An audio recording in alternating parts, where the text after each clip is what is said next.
ya sus saludos, así que antes de dar inicio a los saludos, ponlos ahí, voy a tratar de hacerlo al final de nuestra programación. En el día de hoy quiero compartir con ustedes sobre la palabra del Señor, siguiendo con nuestra serie en el Evangelio de Marcos, el siervo de Jehová. Ya estamos en el capítulo 13 y estamos viendo una sección profética, así que por favor acompáñame con Biblia abierta al Evangelio de Marcos. Miremos juntos el capítulo 13. Hoy vamos a considerar algunos versículos de este capítulo. Vamos a partir leyendo la respuesta de nuestro Señor Jesucristo a la consulta de los discípulos. Si tienes tu Biblia abierta en el Evangelio de Marcos, vas a ver que los primeros versículos el Señor va a hacer una declaración interesante. Saliendo Jesús del templo, dice el verso 1, le dijo uno de sus discípulos: Maestro, mira qué piedras y qué edificios. Jesús respondiendo le dijo: ¿ves esto? Grandes edificios, no quedará piedra sobre piedra que no sea derribada. Y se sentó en el monte de los olivos frente al templo, y Pedro, Jacobo y Juan y Andrés le preguntaron aparte: dinos, ¿cuándo serán estas cosas? ¿Y qué señal habrá cuando todas estas cosas hayan de cumplirse? Jesús respondiéndoles comenzó a decir, observa el verso 5, mirad que nadie os engañe, porque vendrán muchos en mi nombre diciendo yo soy el Cristo, y engañarán a muchos. Mas cuando oigas de guerras y de rumores de guerra, no os turbéis, dice el Señor. ¿Por qué razón? Porque es necesario que suceda así, pero aún no es el fin. Verso 8. Porque se levantará nación contra nación y reino contra reino, y habrá terremotos en muchos lugares, y habrá hambres y alborotos, principios de dolores son estos.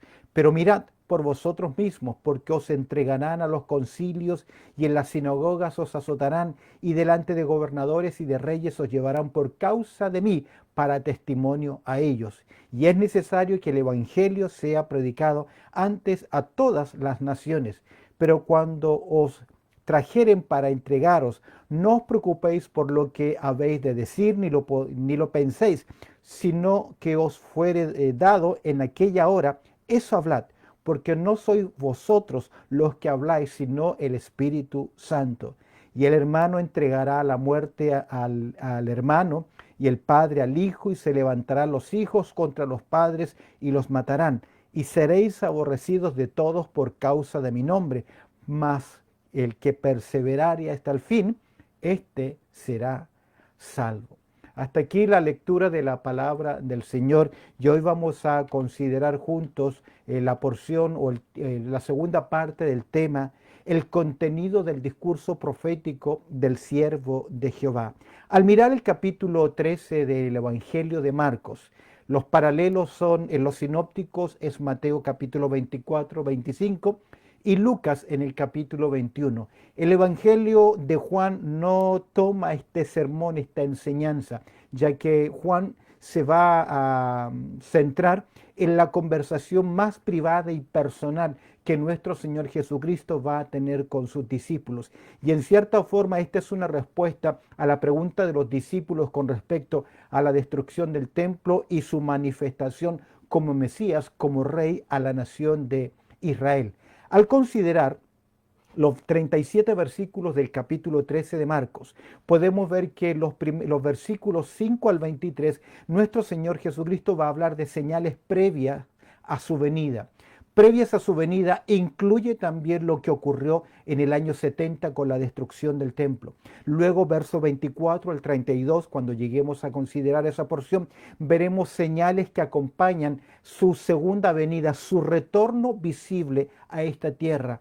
Y finalmente, verso 33 al 37, a través de algunas parábolas, algunas analogías, nuestro Señor Jesucristo va a enseñar o va a exhortar a que estén siempre preparados, orando, velando, aguardando aquel momento.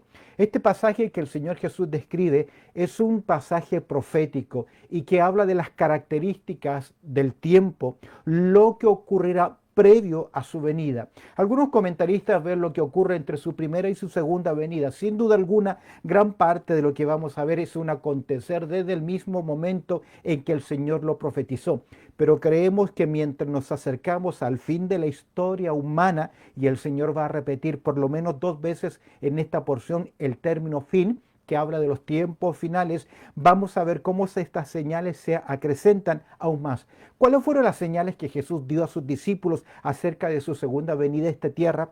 Ya estudiamos en el tema anterior los versículos 5 al 6 que habla sobre las señales de la decepción. Si tú observas en el capítulo 13, verso 5, verás que el Señor dice: presten mucha atención, que nadie os engañe, porque vendrán muchos en mi nombre diciendo yo soy el Cristo y yo soy el Cristo, y engañarán a muchos. Sabemos que esto tiene un gran paralelismo con Apocalipsis capítulo 6, el capítulo 13, cuando emerja en el futuro finalmente ese personaje llamado el Anticristo. No solamente va a haber decepción, engaño, sino que también va a haber disensiones, guerras, rumores de guerras, versos 7 y 8. Y finalmente vimos la señal de los desastres. Habrán terremotos, habrán gran caos sobre esta tierra, porque se levantará, dice el verso 8, nación contra nación, reino contra reino, y habrá terremotos en muchos lugares. Casi la idea es simultáneamente.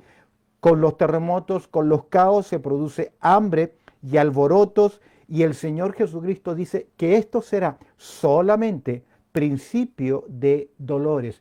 La idea de principio de dolores es que está tomado de la analogía de una mujer que va a dar a luz a un hijo y que comienza con sus contracciones, y ya cuando comienza sus contracciones van a ser cada vez más frecuentes y más intensas hasta que finalmente se dé a luz. Y la idea del Señor Jesucristo es que esto irá increciente, irá en aumento, hasta llegará un momento en que realmente todas estas señales serán evidentes de que viene el fin: decepción, disensiones y el desastre. Vamos a mirar ahora el resto hasta el versículo 13 y vamos a observar juntos, en primer lugar, otra señal más que tiene que ver con la señal del desprecio. Si bien es cierto, el contenido de lo que vamos a ver acá es algo histórico, el rechazo que hay en contra del cristianismo lo fue con la persona de Cristo y lo ha sido a través de la historia del cristianismo. Ese rechazo, ese antagonismo, esa antipatía hacia el cristianismo y la fe del pueblo del Señor. Pero aquí lo vemos que el Señor Jesucristo lo presenta como otra señal más del tiempo, del fin, la señal del desprecio. Observa conmigo el verso 9 y vamos a ver acá la pérdida de libertad. Pero mirad, dice el verso 9, por vosotros mismos, porque os entregarán a los concilios y a las sinagogas, y os azotarán y delante de gobernadores y de reyes, y dice, os llevarán por causa de mí para testimonio, dice el texto, a ellos. Y esto es interesante, la pérdida en primer lugar de libertad. Pero mirad por vosotros mismos. Jesús ya había anticipado a sus discípulos la persecución que ellos enfrentarían. De hecho, podemos leer en Juan capítulo 16, versos 2 al 4, que dice lo siguiente. Leo para ustedes en Juan capítulo 16, versos 2 al 4, cómo el Señor Jesucristo fue preparando, anticipando a sus discípulos que en cierta forma vendría una persecución. Jesús va a hablar en verso 9 sobre la pérdida de libertad. En Juan 16, 2 dice, os expulsarán de las sinagogas, y aún viene la hora cuando cualquiera que os mate pensará que rinde servicio a Dios. Y harán esto porque no conocen al Padre ni a mí. Mas os he dicho estas cosas para que cuando llegue la hora os acordéis de que ya os lo había dicho. Jesús ahora en Marcos capítulo 13, verso 9 dice, pero mirad por vosotros mismos, porque os entregarán. Esta palabra entregar tiene que ver con la acción de tomar, privar de libertad. En otras palabras, ser arrestados, caer sobre ellos para privarles la libertad. La opción acá es que vendrá por medio de canales oficiales. Observa, ¿quiénes van a privar a los seguidores de Cristo de su libertad? En primer lugar, vamos a ver acá las autoridades judías, tanto el Sanedrín como, en este caso es el Sanedrín. Se describe así, porque os entregarán a los concilios y en las sinagogas os azotarán. Era muy común en que los judíos castigasen con azotes a algunas personas. De hecho, Cuando miramos el libro de los Hechos, en el capítulo 5, vamos a ver en el verso 40 que, y convinieron con él y llamando a los apóstoles después de azotarlos, les intimidaron que no hablasen en el nombre de Jesús y los pusieron en libertad. Esto es a Pedro, a Juan. En Hechos capítulo 5, verso 40, vemos que las autoridades azotan a los discípulos. Dice el texto, nuestro Señor Jesucristo, que la privación de la libertad, que serían entregados en primer lugar a las autoridades judías y también serían a las autoridades gentiles. Y es evidente en el libro de los Hechos, en el caso del apóstol Pablo, cómo esto ocurrió. Las palabras de nuestro Señor Jesucristo hablando sobre esa privación, esa pérdida de libertad son: pero mirad por vosotros mismos, porque os entregarán a los concilios y a las sinagogas, os azotarán, y delante de gobernadores, de reyes os llevarán por causa de mí. El Señor anticipa la persecución que tendrían por mano de los gentiles. En el libro de los Hechos podemos observar cómo el apóstol Pablo, y los creyentes en el primer siglo fueron perseguidos, maltratados por causa de Cristo. Me llama mucho la atención que el apóstol Pablo, escribiendo a los hermanos de Colosa, en su carta a los colosenses, en el capítulo 1, verso 24, resume, por así decir, estas persecuciones que el apóstol Pablo ha tenido. Él lo dice así en Colosenses 1:24. Ahora me gozo en lo que padezco por vosotros y cumplo en mi carne lo que falta de las aflicciones de Cristo por su cuerpo, que es la iglesia. No es que le faltaba a Cristo, sino que estas aflicciones fueron anticipadas. Los seguidores del Señor Jesucristo recibirían persecución delante de los gobernadores y de reyes os llevarán por causa de mí. Observa lo que el Señor dice: para testimonio a ellos, ya sea que la privación de la libertad era una oportunidad para que ellos escuchasen el evangelio, o por causa de ellos estarían privados de su libertad. De todas maneras, nuevamente, al ver la experiencia del apóstol Pablo, cuando él fue privado de su libertad, fue una oportunidad que Dios le dio, y la oportunidad también a estas autoridades de oír el evangelio. En Filipenses, en el capítulo 1, verso 13, Pablo dice lo siguiente: de tal manera que mis prisiones se han hecho patentes en Cristo,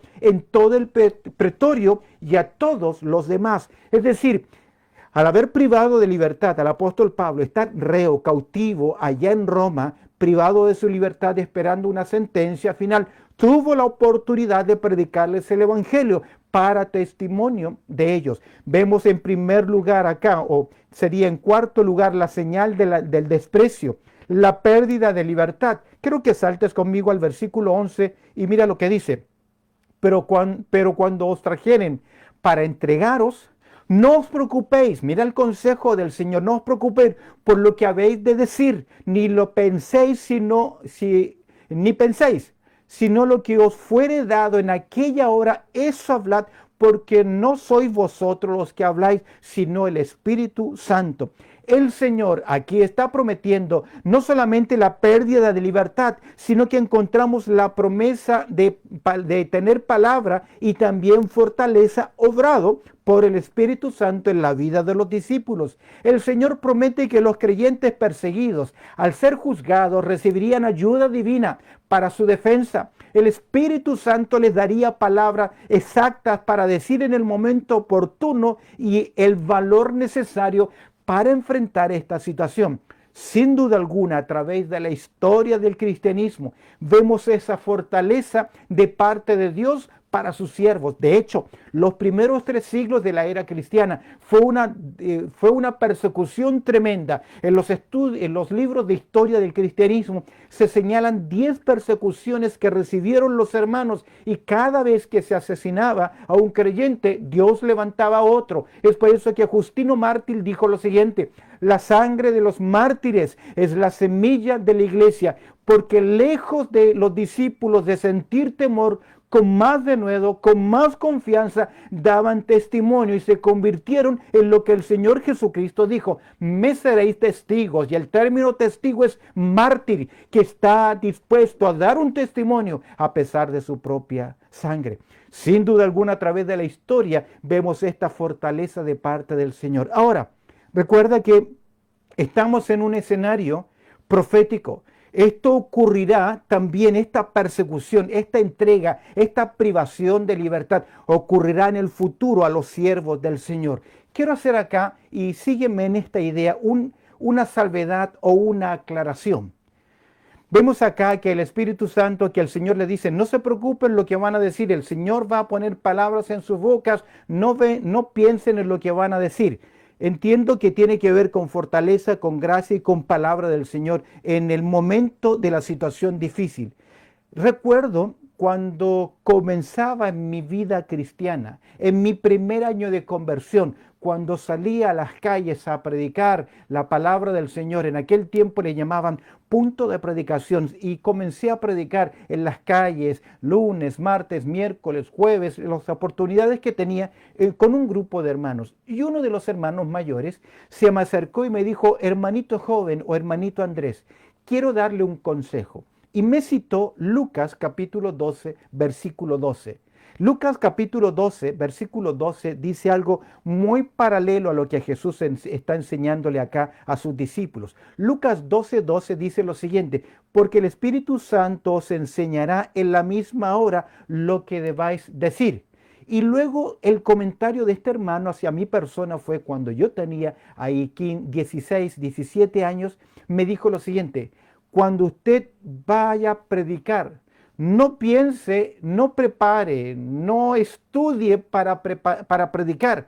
Deje que en ese momento el Espíritu Santo del Señor venga sobre usted para que las palabras de Dios fluyan a través de su boca. Me pareció interesante, pero creo que es contrario a las Escrituras. En primer lugar, en Lucas capítulo 12, versículo 12, encontramos una conversación y una promesa directa a los discípulos. ¿Por qué digo a los discípulos? En Juan capítulo 14, verso 26, el Espíritu Santo en los discípulos les recordaría todo lo que les he dicho. Juan capítulo 14, verso 26. Porque era necesario que el Espíritu Santo les recordase todo lo que les había dicho. Porque los apóstoles serían los responsables de registrar en forma escrita las enseñanzas de nuestro Señor Jesucristo, que tiene que ver con la inspiración.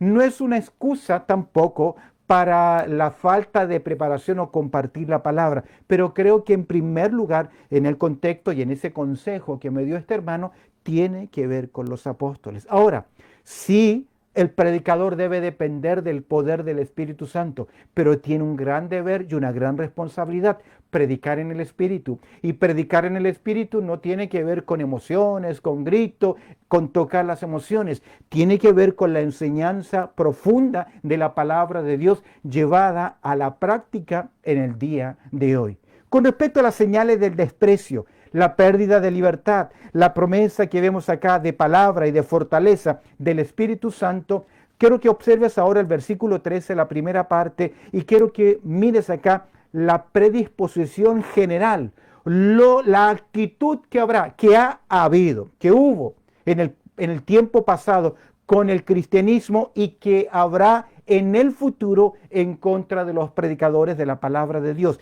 El Señor Jesucristo dice lo siguiente, y seréis aborrecidos. Es una expresión que habla de sentimientos maliciosos e injustificables. Tiene que ver con odio, tiene que ver con detestar, con rechazo. Y seréis aborrecidos. Y el texto dice de todos. Me llama la atención que el evangelista Mateo, cuando paralelamente comenta o hace mención de las palabras del Señor, Mateo dice lo siguiente, serán despreciados, aborrecidos de todas las gentes. Y la palabra gentes es etnos, de donde nosotros sacamos el término étnico, es decir, serían rechazados especialmente del mundo de la población gentil. Observa el desprecio general, y seréis aborrecidos de todos por causa de mi nombre. Esta es la razón del desprecio, porque se han identificado con Cristo.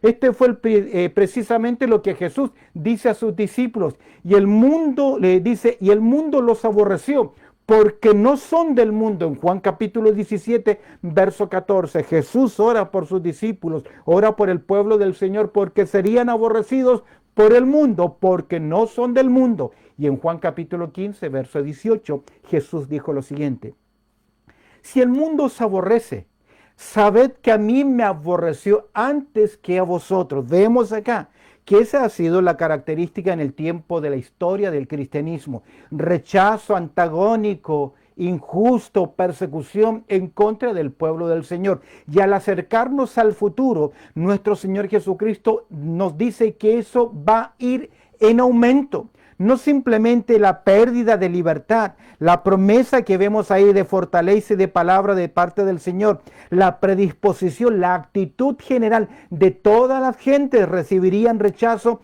y observa la práctica de la perseverancia en el mismo verso 13, y este es un texto que comúnmente se malinterpreta. Míralo conmigo, versículo 13. Dice, y seréis aborrecidos de todos por causa de mi nombre. Mas el que perseverare hasta el fin, éste será salvo. Este, al igual que en el Evangelio de Mateo, capítulo 24, es uno de los textos más mal interpretados que hay, porque se ha enseñado la doctrina de que si el creyente no persevera, no es salvo.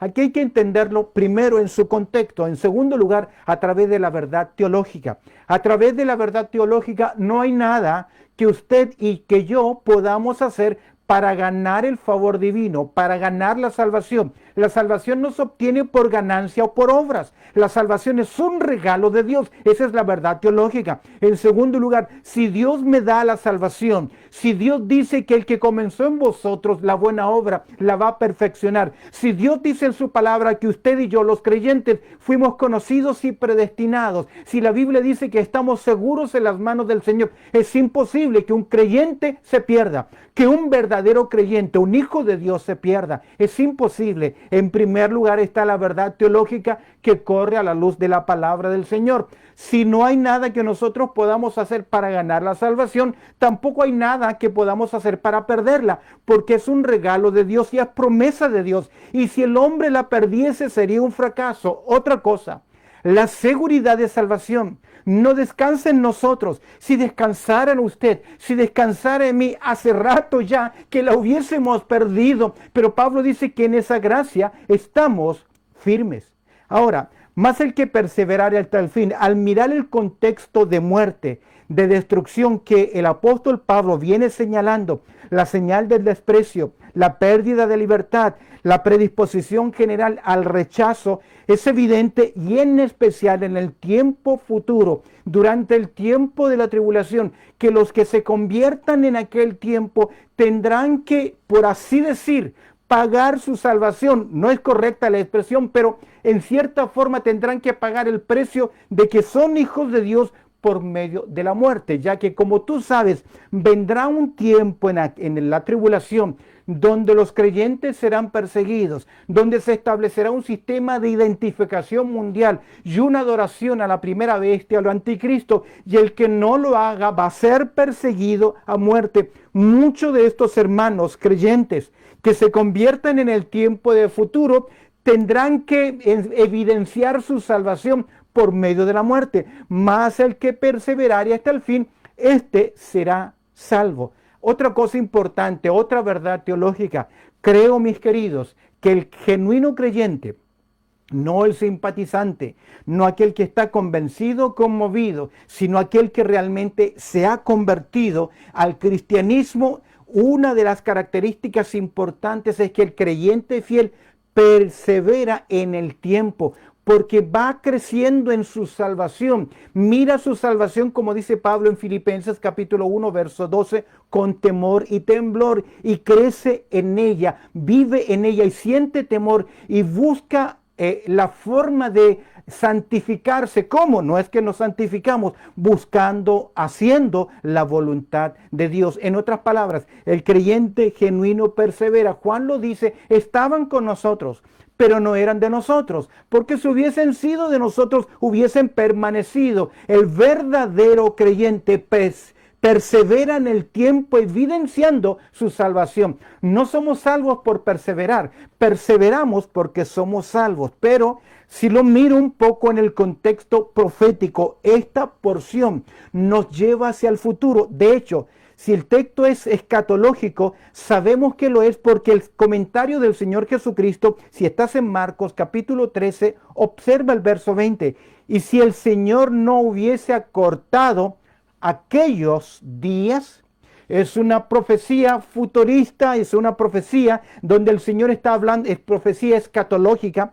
Y si el Señor, el soberano, no hubiese cortado aquellos días, nadie sería salvo. Mas por causa de los escogidos, por los escogidos que Él escogió, acortó aquellos días. Y es interesante que vemos acá que básicamente está diciendo, si Dios no pusiese límites al tiempo de tribulación, con esa persecución, ninguno de los creyentes lograría sobrevivir hasta el final. Ahora, creo que durante el tiempo de la tribulación que se desata en esta tierra, nuestro Señor Jesucristo ha prometido sacar a sus hijos. Veo yo una gran promesa en Apocalipsis capítulo 3, verso 10. Por cuanto has guardado la palabra de mi paciencia, yo también te guardaré de la hora de la prueba que ha de venir sobre el mundo entero para probar a los que moran en la tierra. Encuentro ahí en el capítulo 3, verso 10, al igual que en Tesalonicenses 5:10,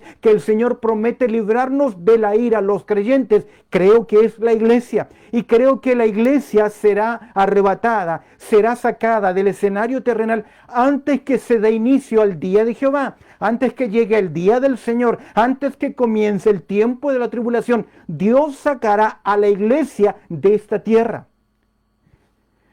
Uno dirá, pero la palabra ahí, Apocalipsis 3:10, el que yo los guardaré de la hora de la prueba, es la misma que Jesús dice, no te pido que los quites del mundo, en Juan capítulo 17, sino que los guardes.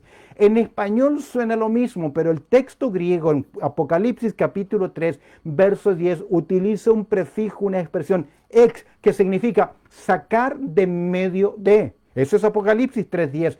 Pero en Juan capítulo 17 significa preservar en medio de.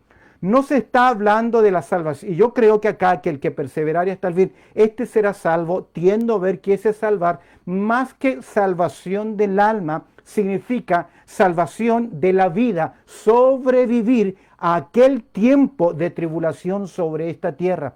No siempre que leemos la palabra salvación significa ir al cielo, salvación del alma. Tú recuerdas cuando Pedro comienza a caminar sobre las aguas y luego se hunde. ¿Qué ocurre ahí con Pedro? Se hunde y al hundirse él gritó, Jesús, Señor, sálvame. Él no está pidiendo la vida eterna, él no está pidiendo ir al cielo, no tiene un concepto de salvación soteriológico, sino de preservación de su vida.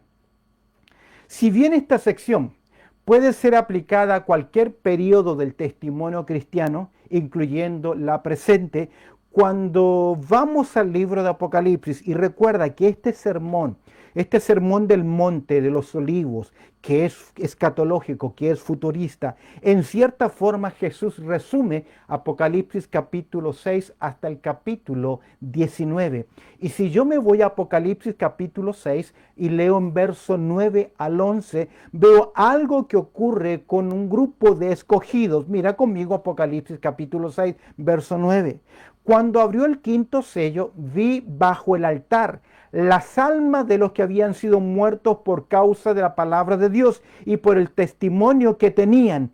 Verso 10 de Apocalipsis 6 dice, y clamaban a gran voz diciendo, ¿hasta cuándo, Señor, santo y verdadero, no juzgas y vengas nuestra sangre en los que moran en la tierra? Se les dieron vestiduras blancas y se les dijo que descansasen todavía un poco de tiempo hasta que se completara el número de sus consiervos, sus hermanos que también habían de ser muertos como ellos. Y creo que esta descripción tiene que ver durante el tiempo de la tribulación. Hemos visto las señales de nuestro Señor Jesucristo, decepción, disensión, desastres. Hoy hemos considerado verso 9, verso 11 y verso 13, la señal del desprecio, persecución, pérdida de libertad, perseguidos por los gentiles y vemos la práctica de la perseverancia, que algunos van a sobrevivir. Observa el verso 10, retrocediendo un poco, lo he tratado de preparar en forma de bosquejo para seguir la idea.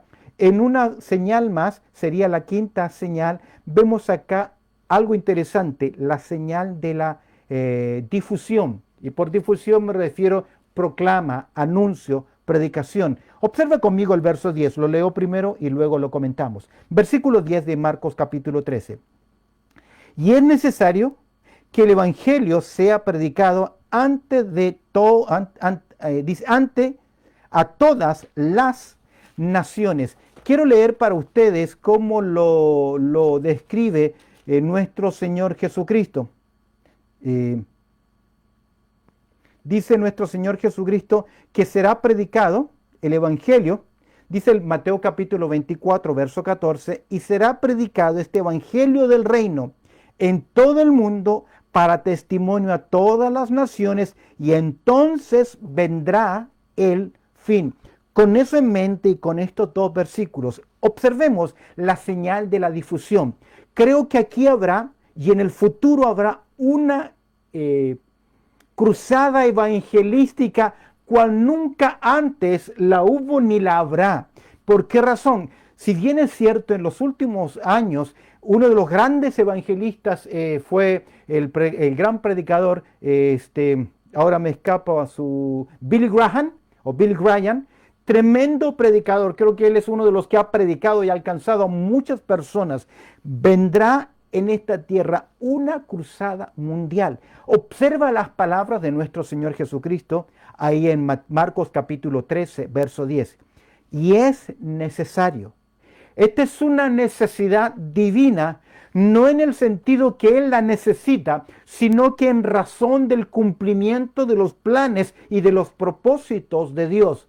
No es que una necesidad de Dios, sino que es una determinación de Dios. De hecho, la misma palabra ocurrió en Marcos capítulo 8, verso 31, cuando el Señor Jesucristo le dijo a sus discípulos lo siguiente.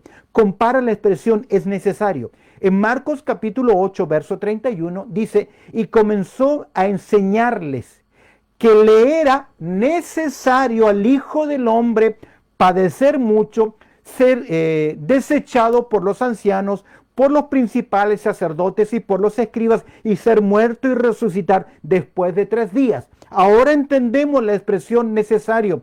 No necesidad, no es una necesidad de Dios, sino que es una determinación de Dios. Y Dios ha determinado antes de su juicio, como siempre Dios lo ha hecho. Noé predicó por 120 años, dio la oportunidad al mundo de aquel entonces de arrepentirse y creer al mensaje de Noé.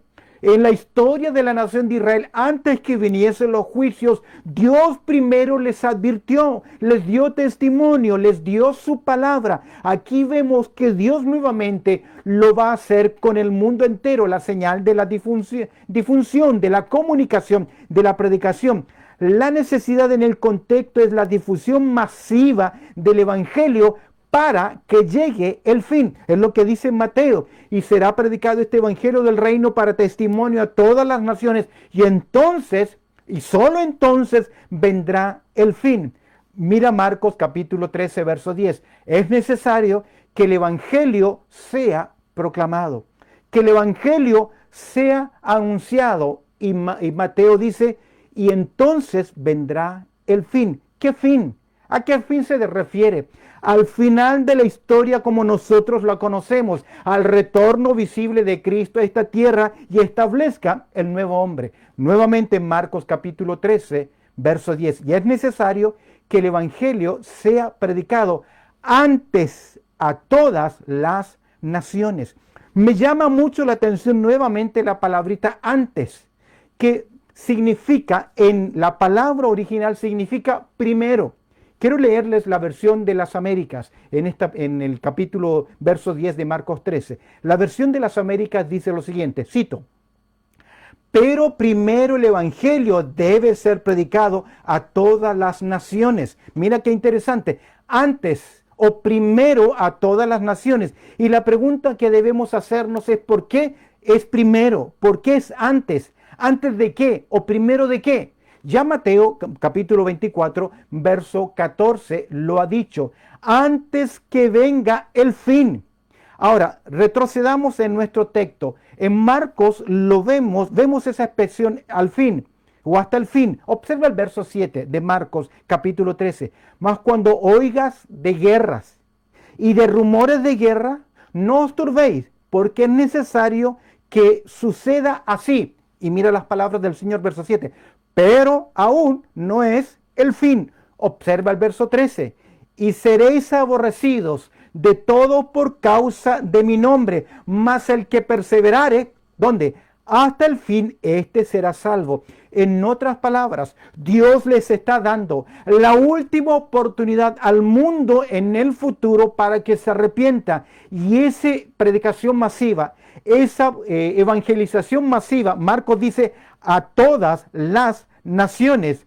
Entonces, después de esa proclama mundial, global, simultánea, la última oportunidad, vendrá a esta tierra lo que tiene que venir.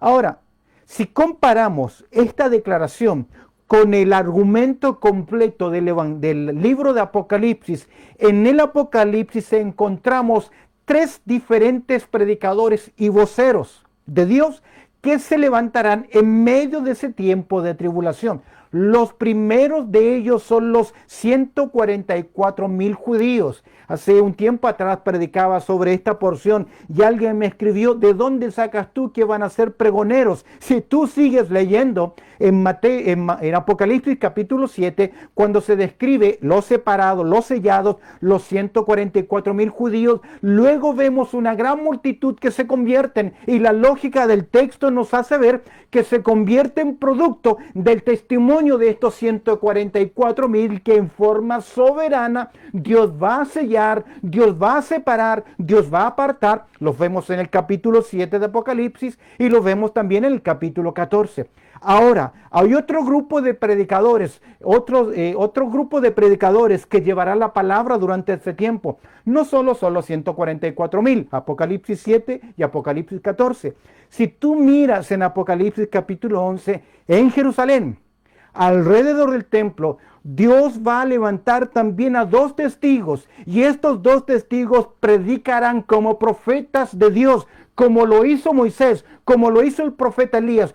Con señales estarán dando testimonio en Jerusalén de la pronta venida del Señor. Y aún más, en el capítulo 14 de Apocalipsis, versos 6 al 7, se nos dice que Dios va a enviar un mensajero, un ángel que va a rodear la tierra haciendo una proclama del evangelio. El resultado va a ser millones de personas en ese tiempo que se conviertan, y muchos de los que se convierten tendrán que pasar por la experiencia de la muerte.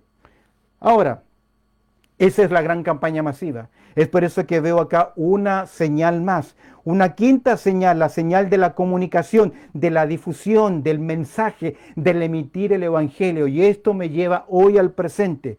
Hoy más que nunca debemos llevar el evangelio. Llevar el evangelio, predicar el evangelio, no es garantía que las personas se van a convertir, pero es nuestra responsabilidad hacerlo. Ahora nosotros llevamos el evangelio y es el Espíritu Santo que convence al hombre de pecado, de justicia y de juicio. El Espíritu Santo trabaja con nuestras palabras, con nuestra presentación del evangelio. Es por eso que Pablo en Romanos dice, ¿cómo creerán sin haber quien les predique? ¿Cómo van a confesar a Cristo que Jesús es el Señor si no han oído el mensaje del evangelio? Nuestra responsabilidad, nosotros somos responsables no del pasado ni del porvenir. Somos responsables de esta generación, de hoy, de ahora, de llevar el mensaje. ¿Cómo lo estás llevando? ¿Cómo estás llevando el evangelio? ¿Cómo estás dando testimonio? Eres responsable y un día tendrás que dar cuenta por ese mensaje transferible que hemos recibido. Tenga el Señor misericordia, porque habrá muchos creyentes que llegarán ante el trono de Cristo Jesús, lamentablemente con las manos vacías, teniendo esa gran responsabilidad de ir y predicar el evangelio. Permíteme terminar con la última señal. Hemos hablado hoy sobre la señal del desprecio. Hemos hablado hoy sobre la señal de la difusión. Versículo 10. Mira conmigo el versículo 12, la señal de la deslealtad. Nuestro Señor Jesucristo en Mateo capítulo 24, verso 12 dice lo siguiente: y por haberse multiplicado la maldad, el amor de muchos se enfriará. Y aquí vemos en medio de esa persecución, en medio de ese rechazo al Evangelio, la señal de la deslealtad. Y el hermano, observa las palabras, entregará a la muerte al hermano. La traición se intensificará. Los miembros de su propia familia se convertirán en espías, informantes contra los creyentes en Cristo. Qué lamentable será que aquel tiempo donde no se podrá confiar lamentablemente en nadie. Ustedes, algunos de ustedes vienen de conflictos civiles en sus países, donde también existió esta deslealtad, aún dentro de los círculos familiares. Una familia era de derecha, otra familia era de izquierda, una estaba con el gobierno, la otra estaba con la guerrilla. Siempre ha ocurrido eso en la historia, pero se acrecentará en la medida que llegamos al futuro, en especial en aquel tiempo. Y el hermano entregará a la muerte al hermano. Observa, y el padre va a entregar a muerte al hijo, y se levantarán los hijos contra los padres y los matarán. Una gran ola de sentimientos anticristianos arrasará al mundo entero y ya ha comenzado, especialmente con las legislaciones donde se permite por cualquier causa dar muerte a un ser inocente en su interior. Me llama mucho la atención en lo que estaba ocurriendo con la cancelación o el rechazo a una constitución en mi país, a una nueva constitución. Todos querían un cambio, pero parte de esa constitución protegía las vidas orgánicas, las vidas vegetales, las vidas de los animales. Todo ser que sienta debe ser protegido, enseñaba esa constitución. Pero por otro lado se daba libertad a una madre que abortase, porque ella no quiere tener a ese ser. Vemos acá cómo poco a poco ese sentir, ese sentimiento anticristiano va a arrasar al mundo entero. Jesús lo dijo así: por haberse multiplicado la maldad, el amor de muchos se enfriará. Esto nos hace recordar el colapso de los valores de la sociedad que observó Miqueas en su tiempo. Me llamó mucho la atención que en el capítulo 7, Miqueas dice lo siguiente en verso 6: porque el hijo deshonra al padre. Miqueas capítulo 7, verso 6. La hija se levanta contra la madre, la nuera contra su suegra, y los enemigos del hombre son los de su casa, los de su propia casa. Eso ocurrió en tiempos del profeta Miqueas y lo observó en la comunidad de la nación de Israel. Observa en 2 Timoteo capítulo 3 lo que el apóstol Pablo dice hacia el futuro. 2 Timoteo capítulo 3, verso 1, Pablo dice así: también debes saber esto, que en los postreros días vendrán tiempos peligrosos, porque habrá hombres amadores de sí mismos, avaros, vanagloriosos, soberbios, blasfemos, escucha, desobedientes a los padres, ingratos, impíos, verso 3, sin afecto natural, y serán traidores. Lo vemos acá en la medida que la humanidad se aleja de los valores cristianos, que impide que no haga lo que es incorrecto. De hecho, en el Salmo capítulo 2 vemos un cuadro interesante que se cumplirá al final.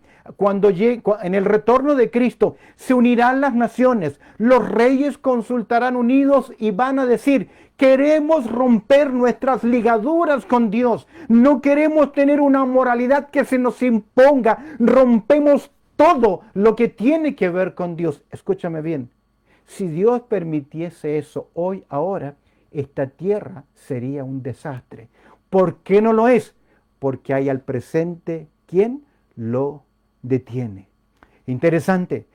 Hablando acerca de los tiempos finales, la señal del desprecio, la señal de la difusión, la señal de la deslealtad. Se entregarán traición, matanza, sin valores familiares. Se necesitará gran valor para permanecer fieles al Señor durante ese tiempo tan difícil que habrá de venir sobre esta tierra. El Señor tenga misericordia. Bendito Padre Celestial, te damos gracias por que nos permites nuevamente estudiar tu palabra, ver lo que ha ocurrido a través de la historia y sin duda alguna lo que ocurrirá al final de la historia humana, antes del fin.